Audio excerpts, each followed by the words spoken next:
সুপ্রিয় দর্শক আসসালামু আলাইকুম। আজকের পর্বে শেয়ার করব ইউনিক নাস্তার রেসিপি। শুধুমাত্র 2 কাপ ময়দা দিয়ে দারুণ মজার নরম তুলতুলে ইউনিক নাস্তাটি তৈরি করে দেখাবো। আশা করব আমার আজকের নাস্তার রেসিপি আপনাদের কাছে অবশ্যই ভালো লাগবে। প্রথমে একটি মিক্সিং বোলে নিয়ে নেব 2 কাপ ময়দা।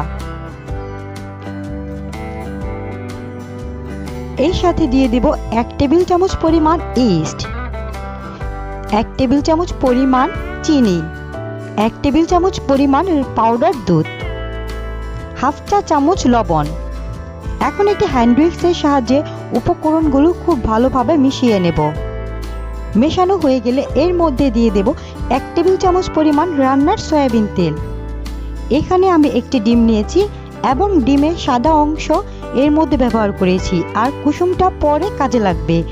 এখন একটি কাঁটা চামচের সাহায্যে প্রথমে উপকরণগুলো মিশিয়ে তারপর নর্মাল পানি দিয়ে অল্প অল্প করে মিশিয়ে একটি ডো তৈরি করে নেব।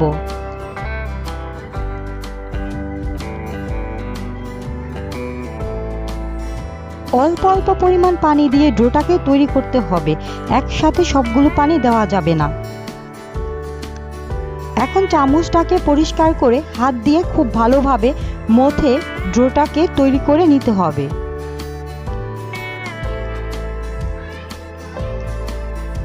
এই পর্যায়ে আমার ডোটা তৈরি হয়ে গেছে। এখন ঢাকনা দিয়ে ঢেকে রেস্টে রেখে দেব 20 মিনিটের জন্য। দেখুন 20 মিনিট পর ডোটা ফুলে গেছে। এখন ডোটাকে আবারও একটু চেপে চেপে হাত দিয়ে খুব ভালোভাবে মথে নেব। এখন ডোটাকে একটি বোর্ডের উপর নিয়ে উপরে কিছুটা ময়দা ছিটিয়ে একটি রুটির মতো বেলে নেব। রুটিটা একটু মোটা সাইজের হবে। এখন যে কুসুমটা রেখেছি ওই কুসুমটা রুটির উপর ব্রাশ করে দেব।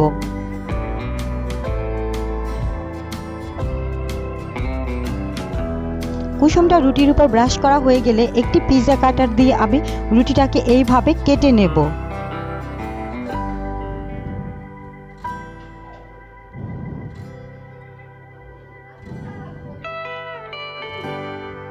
এখন এর মধ্যে দিয়ে দিচ্ছি পছন্দ মতো সাদা তিল। তিলটা অপশনাল, আপনারা চাইলে স্কিপ করতে পারেন। এখন একে একে আমি নাস্তাগুলো উঠিয়ে নিচ্ছি। এইভাবে আমি সবগুলো নাস্তা তৈরি করে নিয়েছি। এখন আমি নাস্তাগুলোকে চুলায় ভাজতে চলে যাব। চুলায় আমি প্যানে আগে থেকে তেল গরম করে রেখেছি। এখন একে একে আমি নাস্তাগুলো দিয়ে দিচ্ছি। 2-1 মিনিট পর আমি নাস্তাগুলোকে উল্টে দিচ্ছি।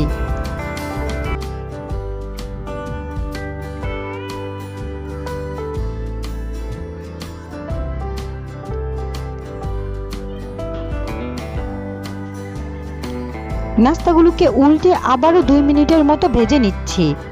এই নাস্তাগুলো ভাজতে বেশি সময় লাগবে না। এই নাস্তাগুলো 2 থেকে 3 মিনিট সময় লাগবে ভাজতে।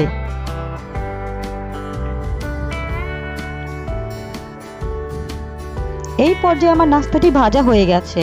এখন একে একে আমি নাস্তাগুলো তেল ঝরিয়ে উঠিয়ে নিচ্ছি। এইভাবে খুব অল্প সময়ে আপনারা নাস্তাগুলো তৈরি করে নিতে পারেন। আশা করব আমার আজকের নাস্তার রেসিপি আপনাদের কাছে ভালো লেগেছে আর সহজও লেগেছে।